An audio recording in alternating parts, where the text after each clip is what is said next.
অনেক দিন পরে নিজের পছন্দের একটা শাক পেলাম। সকালবেলা ঘুম থেকে উঠেই বাজারে গিয়ে দেখি ভ্যানের মধ্যে এই শাকটাই। হ্যালো ভিউয়ার্স, আসসালামু আলাইকুম। আমার মতো কে কে আছে শাক পাগল লোক, মানে আমার সপ্তাহে 2 থেকে 3 দিন না তারও বেশি যদি আমাকে প্রত্যেক দিন সপ্তাহে শাক দেয় কেউ, মানে সবজির সঙ্গে যে কোনো একটা শাক হলেই হলো আমার।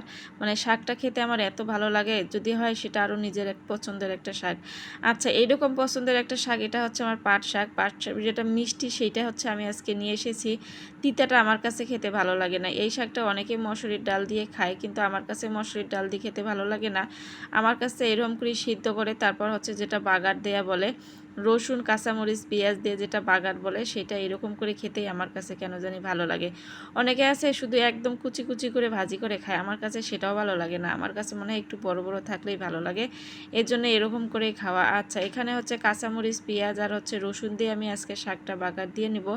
একটু তেল দিয়ে দিয়েছি। আর আরেকটা কথা, যে প্রথমে কড়াইয়ের মধ্যে আমি লবণ দিয়ে কিন্তু শাকটা দিয়েছিলাম, তারপরে হচ্ছে মানে তাহলে দেখা যায় কি যে শাকটা থেকে পানিটা যেটা বের হয় সেটা একদম শাকটাকে কাদা কাদা করে ফেলে না, শাকটা একটু ঝরঝরা কিংবা মানে শক্ত হয়ে থাকে।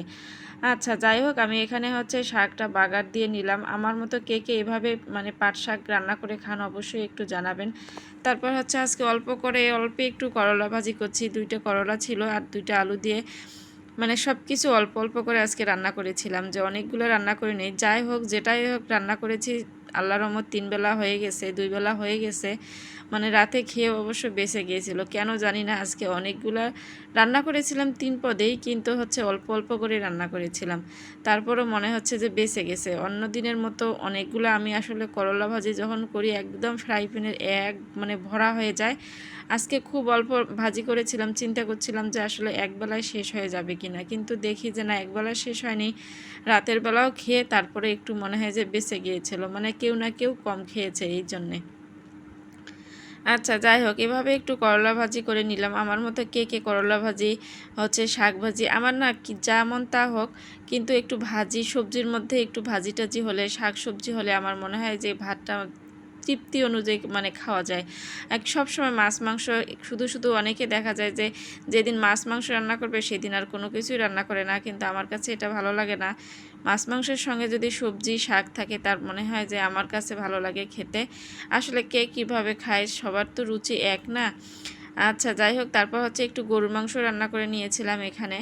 গরুর মাংসটা হচ্ছে প্রথমে আমি কষিয়ে নিয়েছিলাম, নেওয়ার পর হচ্ছে ওই যে আলু পাগল লোক আমরা, আলুখোর সবাই, ঘরে আলু লাগবেই।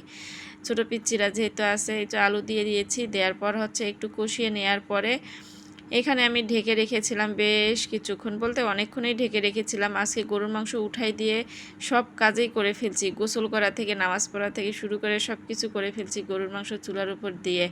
এভাবে হচ্ছে ঝোলের পানি দিয়ে আমি ঢেকে রেখেছিলাম, তারপর সব কাজ সেরেছিলাম। আজকের ভিডিও এই পর্যন্ত, সবাই ভালো থাকবেন।